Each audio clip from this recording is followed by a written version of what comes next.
పూరా లోకల్. నమస్తే, welcome to పురా లోకల్. ప్రస్తుతం మనం గాంధీ భవన్ లో టీపీసీసీ స్పోక్స్ పర్సన్ లింగం యాదవ్ గారితో ఉన్నాం. బీహార్ లో వచ్చిన తీర్పుని ఎట్లా చూస్తారు? చేయండి.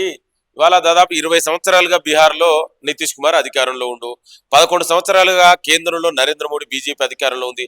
మరి ఇవాళ నితీష్ కుమార్ గాని నరేంద్ర మోడీ గాని బీజేపీ బీహార్ కు చేసింది ఏంటండి? ఇవాళ మనం అందరం చూసాం. అప్పుడు గతంలో మనం చిన్న ఉన్నప్పుడు కానీ లేదా స్కూల్ ఉన్నప్పుడు చదువుకున్నాం.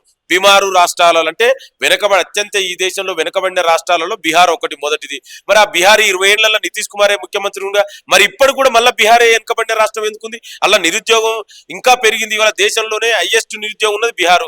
అన్ఎంప్లాయ్మెంట్ అక్కడే ఉంది. అదే విధంగా పేదరికం ఎక్కువ కూడా ఉంది కూడా బీహార్లోనే. ఇవాళ ల్యాండ్ ఆర్డర్ ఫెయిల్ అయింది కూడా బీహార్ రాష్ట్రంలోనే. ఒక ఇండస్ట్రీ కూడా లేకుండా ఇంకా కూడా ప్రజలు కడు దారిద్రంలో ఉంది బీహార్ లో. మరి మైగ్రేషన్స్ ఎక్కువ ఉన్న ఈ దేశంలో రాష్ట్రాలలో బీహారే. మరి ఇవన్నీ కూడా బీహార్ కు మళ్ళీ ఎట్లా పట్టం కడతారు అంటే ఇవాళ ప్రజలే బీహార్ ప్రజలే అలా ఆశ్చర్యపోతురు. ఇవాళ నాకు కూడా చాలా మంది మిత్రులు బీహార్ మిత్రులు ఈ ఎలక్షన్ రిజల్ట్ చూసి నాకు కూడా ఫోన్ చేసి నేను మాట్లాడితే వాళ్ళే ఆశ్చర్యపోతురు. అసలు ఏమి ఇట్లా జరిగింది, ఎందుకు ఇట్లా జరిగింది అంటే వాళ్ళు ఎవరు కూడా ఎక్స్పెక్ట్ చేయండి.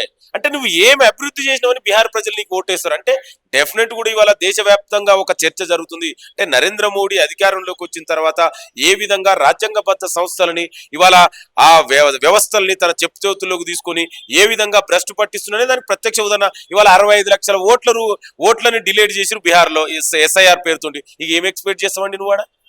ఇవాళ 65 లక్షల ఓట్లు ఎవరివి? SC ST BC మైనార్టీ అనగారిన వర్గాలే కదా. అంటే నీకు వ్యతిరేకంగా ఉన్న ఓట్లన్నీ తీసేస్తేవి.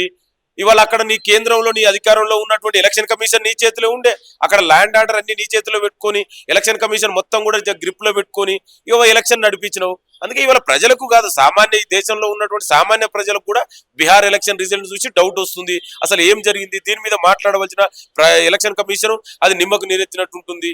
ఇవాళ ఎందుకు 65 లక్షల ఓట్లు డిలీట్ చేసినట్టే చెప్పరు. ఎందుకు ఇవాళ పోలింగ్ అయినటువంటి టోటల్ ఓట్స్ కు పోలింగ్ అయిన ఓట్స్ కు డిఫరెన్స్ ఎందుకున్నాయంటే దానికి చెప్పరు. డిఫరెన్షియేట్ ఎందుకు ఉంది అనేది అంటే దానికి సమాధానం లేదు.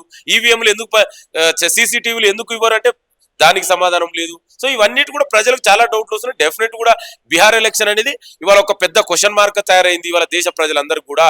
ఎందుకంటే డెఫినెట్ కూడా ఇవాళ ప్రజాస్వామ్యం నేను మీ ద్వారా కూడా విజ్ఞప్తి చేస్తున్నా. ప్రజాస్వామ్యవాదులు రాజ్యాంగవాదులు ఈ దేశంలో ప్రజాస్వామ్యం బతుకుండాలంటే ఇవాళ నరేంద్ర మోడీ ఇవాళ చేస్తున్నటువంటి విధానాలకు ఇవాళ అడ్డుకట్ట వేయాల్సిందే. డెఫినెట్ కూడా ఇండిపెండెంట్ గా పనిచేయవలసినటువంటి ఎలక్షన్ కమిషన్ ఇండిపెండెంట్ గా పనిచేయకపోవడం అనేది ఇవాళ బీహార్ ఎలక్షన్స్ కు నిదర్శనం.